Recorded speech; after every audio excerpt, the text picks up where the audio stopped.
Welcome back. I hope you enjoyed your cookies, your tea, your coffee, maybe some cool drink, and you're well rested, and we can continue now with the central nervous system. So what we have left now is some questions on the brain.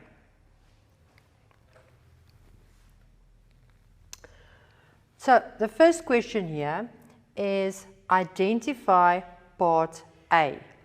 Now remember what I told you.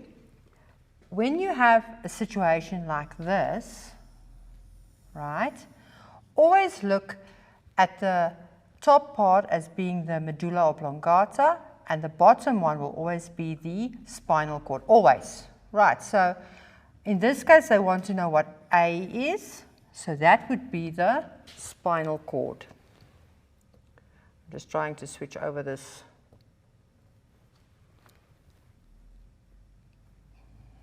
I don't know why it switched over. What have I done? She broke it. I broke it. Just press and hold on the other side. Yeah. Yeah, press and hold that. Oh. Yeah, No, it just disappeared. it's there. Okay. So where did, up until the where can we go? Answer which one? Spinal cord, the first one. And then go back one side. So we're going to do, no?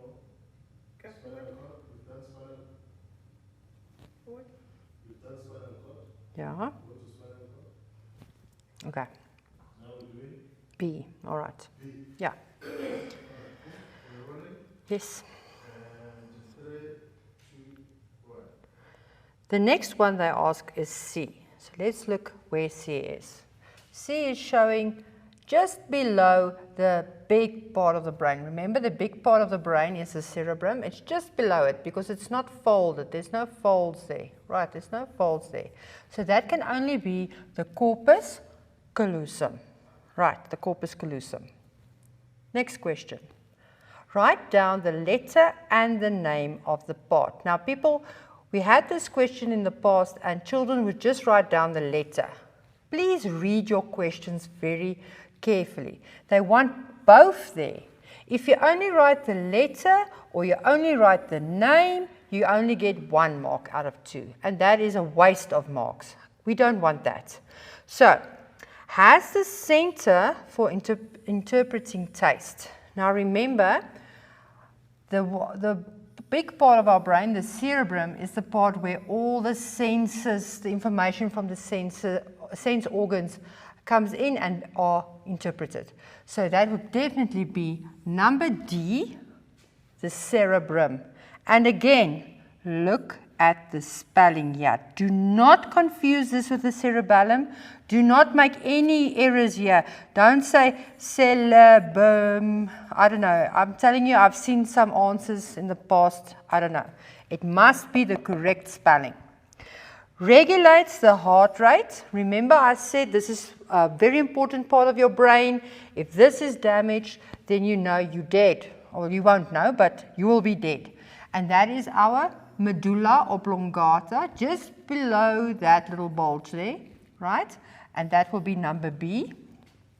So 1 mark there, 1 mark there for the letter and the name. Don't forget to write both.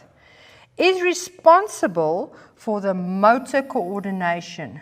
Now remember, motor coordination is your muscles working nicely, being coordinated, and that is your cerebellum. Cerebellum there, number E. Right, let's go there. So a mark for E and a mark for cerebellum. Once again, don't make funny stuff here. Don't cerebrum or something there.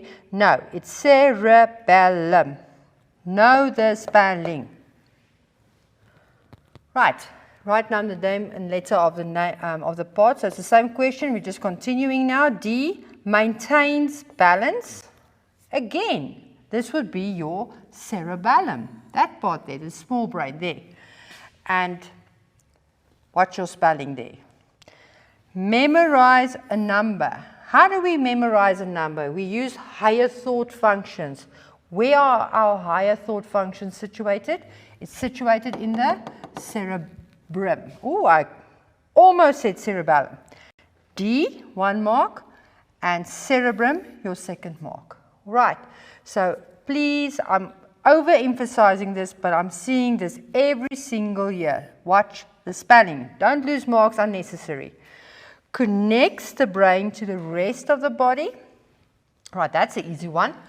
There's the brain, and there's the spinal cord. So that's the only one that's not, it's not part of the brain. It's connecting the rest of the body with the brain. So it's the spinal cord, and it's number A. 1.3. What are the membranes surrounding the brain called? Oh, this is so easy. Come on, people. This can only be the thing that sounds like a membrane, the meninges. The meninges. Remember that. It's an easy mark.